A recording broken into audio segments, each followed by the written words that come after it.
Hello everyone, welcome to another episode of TCG Plays, back again with another video. And in today's video, it's going to be a fun one. It's going to be a cool one. It's the first video on the channel. It's going to be a little interesting to say the least to go through this, but I wanted to start a channel on My Hero Academia and kind of just start making content on it. So if you're new here, welcome. Thank you so much for joining. A little 30 seconds about myself since it is the first video. I came from the game Flesh and Blood, and I've been making content on that game for about a year and a half. Have a channel called TCG Talk, which has done pretty well over the course of time. But I wanted to make another channel specifically for the My Hero Academia card game, trading card game, because I've just fell in love with the game and quite frankly been addicted to it in the past couple weeks. And I really just wanted to kind of take my content creation into the game and hopefully give you all like another creator to have a good community with and spend time with. So hopefully you like this. If you do, please either like, comment, subscribe. I highly encourage you to give me feedback in every one of these videos. Please feel free, even if you don't subscribe, to come back to the videos and at least leave a comment on how I can get better. I'm going to be approaching this from a newer player's perspective. This channel is mainly going to be talking about the game as a whole, ways for other newer players to get involved, things that I have learned from people smarter than me, and then hopefully as time goes on and I get more competitive, I can start talking about some big meta stuff similar to how I do in Flesh and Blood. So again, if you're here, welcome. Today's video is going to be going over symbols. One of the things I thought that was a big hurdle for me when I first got into the game was just understanding the symbols. What do the symbols mean? What are they for? What type of archetypes are they? Because one of the amazing things about My Hero Academia and the universe's, card games as a whole is the symbol system. And symbols are almost like archetypes of certain types of decks you can play. Certain symbols are known to do certain things, right? If you come from a magic background or a Flesh and Blood background, or heck, most backgrounds, you're used to stuff like aggro and control and mid-range. All these symbols can kind of do that, but these symbols all specialize in certain effects and kind of, tend to a certain type of play style and just things that you would like to do on the board during the game. So I got a little list here from a new acquaintance of mine, Colonel Von Chaos, in the Discord. So definitely say hi to that individual. Really helpful for me when I first got into the game with a couple things and gave me a little cheat sheet on the symbols.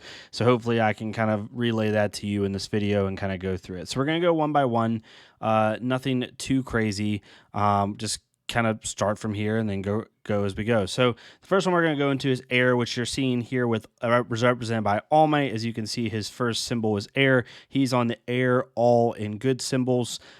So basically the way this game works, if you're a newer player and you're not aware, you basically can choose from one of those three symbols on All Might's hero card or character card, and then all of your cards in your deck have to match one of that symbol. So if you choose all cards in your deck must have the all symbol matching, and you have to pick one symbol. So all, for the most part, is known for like flash attacks, which in this game means basically in this game you declare an attack and then you do things called enhances, which can like buff or debuff a certain attack on the field, basically like added abilities onto the attack.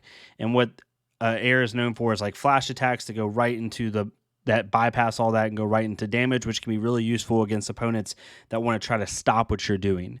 So that's one thing. It's really big on like discarding from your card pool and readying foundation. So it's overall like a really kind of mid-rangey type symbol, at least from my experience. Definitely leave a comment down below if you have another type of thing that it's known for. But this is kind of, what all is known for, or air is known for. Not all, sorry. Air is known for. Then you have the all symbol, which is shown right here as the little sun. The all symbol, I have someone on here, Giro as an example. Her second symbol is all. All is known for a bunch of different things. It's known for a lot of card draw. Heroes or rivals on the all symbol usually can draw a lot of cards. They have a lot of foundations, a lot of resource type of cards that allow them to do card draw. Even some of their attacks do card draw, a lot of deck manipulation, and they're really kind of a toolbox kit. Kind of a good all-around class, so to speak. All has always been pretty strong for the most part from what I'm seeing, at least in my research and my play. And it's just, if you're starting out in the game and you want something that kind of is easier to understand from a different TCG. Like if you're coming from Magic, coming from Flesh and Blood, coming from a type of card game where you're used to those type of effects, the all symbol might be really good for you because you're used to like stuff that draws you cards, stuff that has kind of different toolbox support and kind of deck manipulation. It's kind of a more generalistic TCG feel. So definitely try out all if you're used to that. Jiro is insane in the meta, so this is definitely a rival that you should check out and kind of go, or character you should check out and kind of go from there.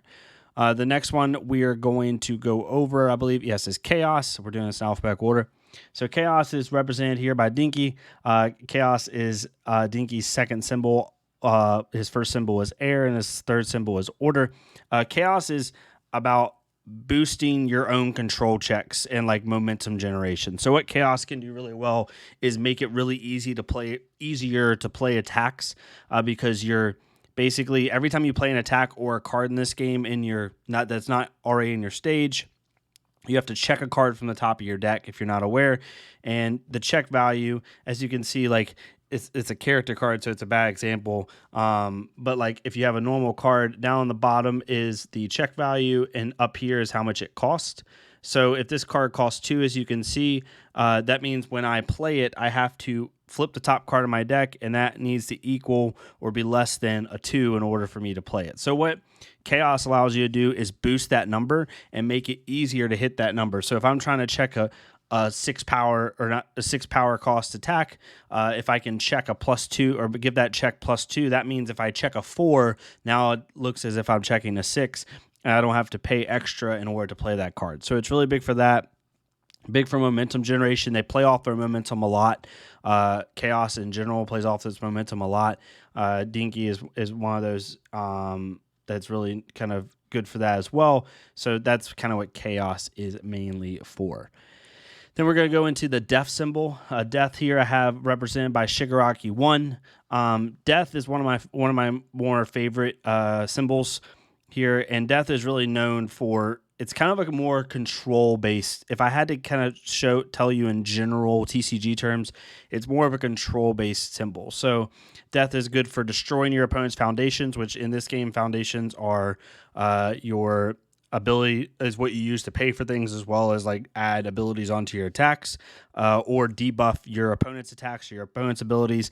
So it's good for destroying opponent's foundations, controlling their side of the board, really like limiting what they want to do. It's also good for burning your opponent's health. So if you think like of a mill deck or like a control deck, like a blue control in Magic or something like that, death is as close as you're going to get to that. So if you're a control player, if you like impacting your opponent's board state just as much as you impact your own, and then slowly whittling them down, death might be a really, really good symbol for you to try out. It's one of my more favorite symbols in the game. Then next we have Earth. Earth is like the tankiness of the class, which makes sense because Earth is all about being strong, being steadfast, stuff like that. So Earth is about damage reduction, flipping your opponent's foundations, preventing them from doing things that they want to do specifically, and just really slowing them down. Not so much destroying what they're doing like Death does, but Earth allows you to basically, tank up. So if you've played tank class in like RPGs or something like that, and you're all about, kind of holding steady and fast and then launching one giant big attack. If you're coming from Flesh and Blood, like a Guardian player, Earth might be your really big thing for you. And Nomu is one of the classic examples of that. So Earth might be kind of for you if you're into that type of play. Then we're into my second most favorite symbol in the game, Evil. Evil is represented by the little pitchfork looking or kind of looking symbol. Evil is about reducing your opponent's control checks, paying life for effects, and basically control via like negating what your opponent's trying to do, like reducing their speed, reducing their damage, things of that nature. So it's similar to Death.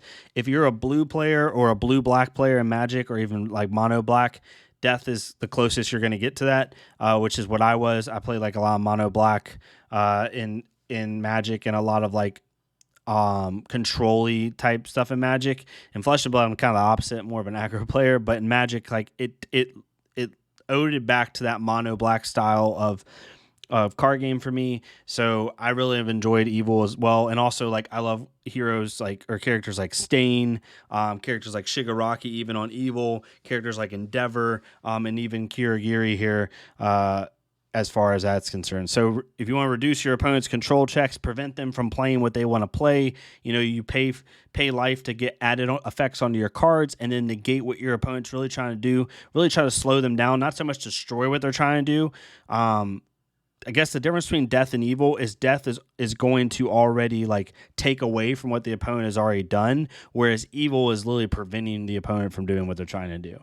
So that's kind of where I see the difference. So that's that one. Then we have fire, represented by the big fire symbol, by my favorite here in the game right now, Shoto Todoroki 2. Fire is all about just wailing on people, right? Fire is definitely one of the aggro symbols of the game. It's about speed and damage pumps, filling your own discard pile up. That way you can like add effects like discarding something in order to give something damage or speed, or burning them for more health, things of that nature. Fire does not block super well, at least in my experience. It doesn't have a lot of flexibility, but it hits like a truck. So if you're an aggro player, if you want to go all out, there's other symbols you can do it on, but what's going to click the most and the easiest for you is fire. Fire is just, pump, fire at you, right? That's basically what it is. Really good for that. But there are some abilities that you can do with it to kind of, combat what your opponent's trying to do a little bit. It's just the general take is fire is all about damage and speed and aggro, basically. Then the next one we have is good. Good is represented here by Momo. Good is all about like building your foundations, and Momo is one of the biggest for this. Building your foundations, generally like kind of trying to get to like turn 3, turn 4, and then wailing up. You block really efficiently, and then you build a board state that's so big that then you can execute your game plan. So basically, you're trying to block efficiently, build your foundations, really kind of build your resource pool up, and then you outvalue your opponent in the mid to late game. In my opinion, good is as close as you can get to like a mid-range deck. Just my opinion. I think it is a late game symbol. However, I do think that overall, it's kind of more lends to mid-range. You're not so much like controlling your opponent, like preventing them from what they want to do. You're just trying to build up enough resources on your side to where your opponent can't affect you as easily. So that's kind of where good is for me. Then we have life. Life is all about, as you can see here with Ochako, life is about health gain, progressive difficulty, speed pumping. Life is similar to Mono White and Magic. It's all about like gain health, like kind of getting back what you've lost, not having to worry about like your progressive difficulty, pumping your speed up. It's similar. It's as red line aggro as you can get without the damage buff. So it's more red line aggro of like, I'm just going to lay out a bunch of things in a row and there's nothing you can do about it type thing. So that's what life's it's really simple game plan. There's a couple characters in the game that are really good on it, but they're really hard to play. One of the characters being like over here, I have it on my desk, like Toga 1 right here. She's on life. She's a really good life character, but she's really hard to play because her low life total. There is like a little bit of a finesse playing her, but however, she embodies the life symbol as well, where she's trying to basically pay life to gain life in a way. And really just try to outvalue your opponent over time. So that's what life is. Life is like the most bare bones, simple aggro deck. Then the next one you have is order, shown by the two little balancings here. As I can take some away here so you can see it. There's order. So basically, order is represented here by Sero. I think he's one of like the more notable order heroes. There's a couple other ones, but this character is really good for it. Order is about basically stunning your opponent's foundations and preventing them to block you, and committing their foundations so that they cannot effectively stop what you're trying to do. In this game, there's something known as stun. So you play what's known as foundations for anyone that's not aware, which is like these gray cards, and they're basically they can help enhance your attacks, debuff your opponent's attacks, to have some type of effect on like the combat phase. but they also help you pay for things, because when you pay for something, if you play a 5 cost attack and you check a 4, you have to commit one of these sideways in order to pay for it to equal 5. What Sero and people on order characters on order try to do is they try to prevent you from being able to pay for anything, because they're going to play 2 attacks that both have stun 2, which basically means your opponent is forced to commit 2 foundations both times. And if they have 4 or 5 foundations on the board, or maybe 6, now they're down to like 1 or 2 foundations, and they're basically forced to like not be able to block you very efficiently. So it's basically a way of like telling your opponent you're not really impacting what your opponent's doing so much as you're preventing them from impacting what you're trying to do, right? That's the best way to put it. So that's Order's a really good symbol, really cool symbol. I've been messing around with Order Shoto 2 recently, and it's been really fun. Next one we have is Void. Void is represented here by Kirishima. Void is all about like discarding and removing your opponent's hand, kind of negating their ability. So like there's certain symbols in the game that do it differently, like negate what your opponent's trying to do. Death destroys foundations and burns your opponent's health. We talked about Evil, where it like reduces their control checks. It has some of their ability negation. And then you have Void, which is the last one, which really has to do with hand manipulation and their overall abilities as a whole. So Void's really good. Eraserhead's a big one on this as well. That's really well known for this symbol. And basically they just prevent you from doing your buffs, your abilities and things like that, to where you're basically playing with cards with no text on them. That's what they're trying to do at a height. So Void's really cool. Definitely more of a control-y style symbol at its core. There are ways you can play it aggro, but it's more of a control style symbol, and that kind of goes from there. And then finally, my favorite symbol in the game, Water. Water is really fun, represented here by Asu, who I think is the water hero. Like when you think water, you think Asui in this game.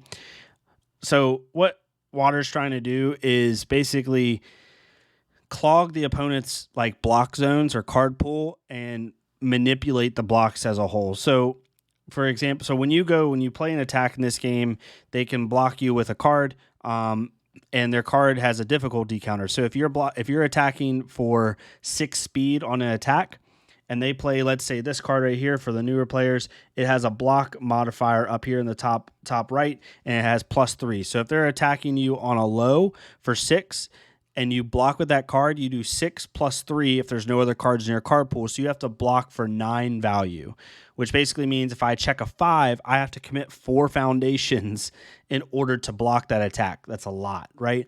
So what Water does is it will basically add more cards to that card pool, because if there's no cards in my card pool, then I'm blocking on 9. If you add 1 card to my card pool, I have to add that card onto the current number of 9 and make it 10. So it makes it even harder to block. So what Water does is it fills the card pool up. So it's really hard for them to make efficient blocks, really hard for them to block in general. It can mess with their block zones as a whole. You're able to change your attacks, change block zones, things of that nature, and really just kind of overwhelm your opponent with really big attacks that are nearly unblockable in some situations. So it's really good for that. And one of my favorite symbols to play, it's a really flexible symbol from a defensive standpoint. It has a lot of breaker abilities, a lot of like kind of flexible blocks and flexible cards you can play, and allows you to play a bunch. It allows you to do a couple different game plans with the same deck, which I really enjoy. So that's kind of how it is. But yeah, that's all the symbols in the game. That's like the baseline. Again, I got this list from Colonel Von Chaos in the Discord, so definitely kudos to him for giving me that, and I just wanted to project it here on the channel and kind of go from there. But yeah, let me know what you think of the video. Again, this is my first couple of videos. Please leave feedback. It can be negative feedback as long as it's constructive. Please let me know what you think. I'm going to keep trying to do like a couple of videos a week. Again, it's going to start out more of a newer player of the game who's enjoying it and wants to talk about it. And then as we get more and more competitive, we'll start talking more and more competitive once I feel confident in that. So definitely, thank you so much for welcoming me to your community. The community has been awesome so far. It's been really fun. I'll try to make the channel better, video by video, and do the best I can. I'm really not well known, but I'm on my other channels. I'm known for like not editing and not doing crazy videos, which I talked about in my intro video. I'm really more of like a just sit down, talk, relaxing style of channel. So if you're into that, definitely leave a like, comment, subscribe. If not, totally fine. Thank you so much for even taking the time to watch this, and I'll see y'all next time on TCG Plays. Thank y'all so much, and y'all have a nice day.